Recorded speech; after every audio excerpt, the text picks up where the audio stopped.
Hello again. I am Nina, and today we're talking about choosing peace even when the prodigal is still struggling. I want to end my series with the truth that many parents are afraid to believe.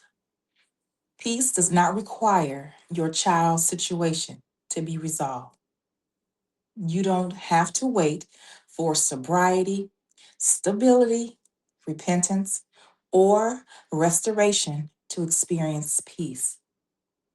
Many parents unknowingly tie their peace to an outcome. I'll be okay when they're okay. I'll breathe when this is over. I'll rest when they change. But when peace is dependent on someone else's choices, it always stays out of reach. Peace is not the absence of struggle, it's the presence of alignment. Alignment with truth, alignment with healthy boundaries, alignment with trusting God more than the outcome. Scripture tells us that God is close to the brokenhearted. He is present, even in unfinished stories. You're allowed to experience peace while God continues to work in your child's life.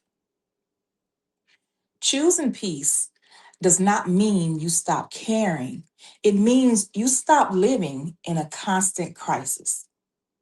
It looks like responding instead of reacting, holding boundaries without guilt, caring deeply without collapsing emotionally. I want you to ask yourself, what would it look like to practice peace today? Not someday, today. Where am I still waiting for permission to rest? Peace begins with one choice. You are not abandoning your child by choosing your peace. You are anchoring yourself in truth. And anchored parents create a safer emotional ground for everyone around them. So, if you've watched this series and thought, I want this kind of peace, but I don't know how to get there, you don't have to figure it out alone. This is the work I do with parents every day. Peace is not a personality trait, it's a practice, and it can be learned.